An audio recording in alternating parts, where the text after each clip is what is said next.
बाबा नीम करोली की। नमस्कार मेरे प्रिय भाई बहनों, आप सभी लोगों का स्वागत है।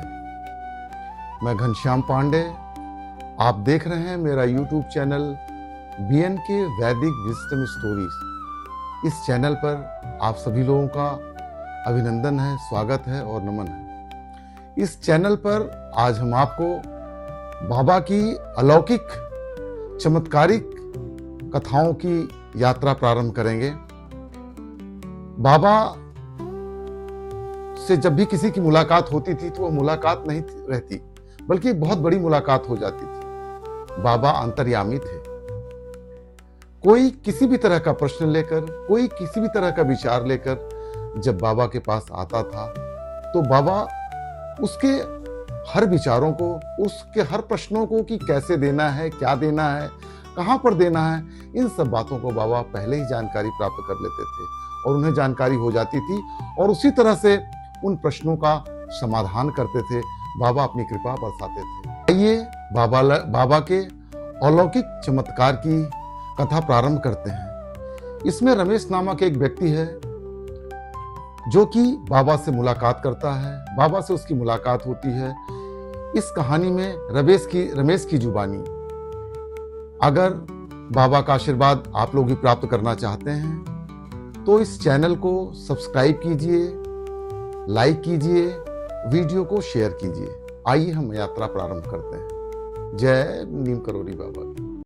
जय नीम करोली बाबा की। कथा का शीर्षक है छोटी सी मुलाकात बड़ी बन गई। मेरी उनसे पहली भेंट कानपुर में हुई थी। बहुत संक्षिप्त थी, सिर्फ 2 मिनट की।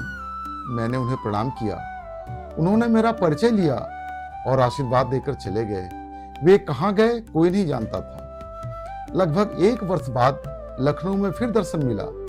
बाबा ने अपने साथ के लोगों को बाहर भेज दिया और बस हम 3 लोग रह गए। उन्होंने मेरी साली से पूछा, तू क्या चाहती है? मैं केवल अपनी श्रद्धा अर्पित करने आई हूं, उसने उत्तर दिया। बाबा ने वही सवाल मुझसे पूछा तो मैंने कहा, मैं केवल आपका आशीर्वाद चाहता हूं, इससे अधिक कुछ भी नहीं। तब उन्होंने मेरी पत्नी से कहा, तू विशेष प्रश्न लेकर आई है, तू उसे पूछती क्यों नहीं? यह बात सही थी कि मेरी पत्नी के मन में कुछ सवाल घूम रहे थे। उस बारे में भी उसने हमें भी नहीं बताया था, परंतु उसने पहले ही निश्चय कर रखा था कि वह स्वयं से प्रश्न नहीं पूछेगी।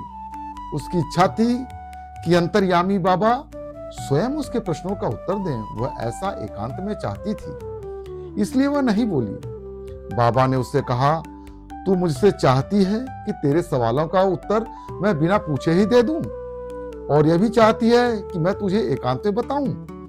तू एक साधु की कड़ी परीक्षा ले रही है। कल मैं कानपुर में तेरे घर आऊंगा और तेरे सभी सवालों का उत्तर दे दूंगा। थोड़ी देर बाद उन्होंने कहा, जाओ। जब हम लोग वापस हो रहे थे तब मेरे मन में शंका हुई कि बाबा ने हमें यह कहकर रोक दिया है कि वे कल हमारे घर आएंगे और पत्नी की शंकाओं का समाधान करेंगे। हम लोग घर आ गए। हमारे घर आए हुए महाराज जी के एक शिष्य के लिए उसी रात करीब 10 बजे एक संदेश आया। संदेश यह था कि बाबा जी उस भक्त के घर आ रहे हैं, परंतु तुरंत घर लौट गए। हम उनके साथ हो लिए। जैसे ही मैंने बाबा को प्रणाम किया, वे बोले, तुझे मेरी सच्चाई पर शंका थी ना? साधु के प्रति संशय मत करो, जिम्मेवारी उस पर है न कि तुम पर। तुम्हें शंका नहीं करनी है। मैंने उनसे क्षमा मांगी, मुझसे सचमुच शंका हो गई थी। तब उन्होंने कहा, अच्छा कल तेरे घर आऊंगा। अगली सुबह बाबा मेरे घर पधारे। मैं सोच रहा था कि उनके सम्मान में क्या किया जाए। तभी दूसरे लोगों ने राय दी, कुछ नहीं करना है, केवल एक बड़ी तकिया उन्हें सहारा के लिए बिस्तर पर लगा दो और कुछ भोजन, फल या दूध अर्पित कर दो। जो कुछ इच्छा होगी बाबा ग्रहण कर लेंगे। मैं बाबा को बैठक में लिवा ले गया। वह बोले, नहीं, हम यहाँ नहीं बैठेंगे, उस छोटे से कमरे में हमें लिवा चलो। मैं यह बात सुनकर घबरा गया, समझ नहीं पाया कि उनके तात्पर्य किस छोटे कमरे से था। उन्होंने उस कमरे का इस तरह विवरण दिया जैसे पहले से ही जानते रहे हों कि वह कमरा कहाँ है। मैं उनके पीछे पीछे चल रहा था और वे मेरे आगे आगे। वह सीधे उस कमरे में गए और कहा, यहाँ बैठना चाहते हैं हम। उन्होंने कहा, माई, मेरी पत्नी को बुला। वह आई और तब बाबा ने भी प्रश्न में थे, उनके उत्तर दिए। उन्होंने पूछा, अब कोई सवाल बाकी तो नहीं रह गया है? नहीं महाराज जी, अब कोई सवाल शेष नहीं है, पत्नी ने कहा। यहीं पर इस कहानी का समापन होता है और हमसे जुड़े रहें। हम आपको रोज नए नए अपडेट्स करा के कहानियां बताते रहेंगे।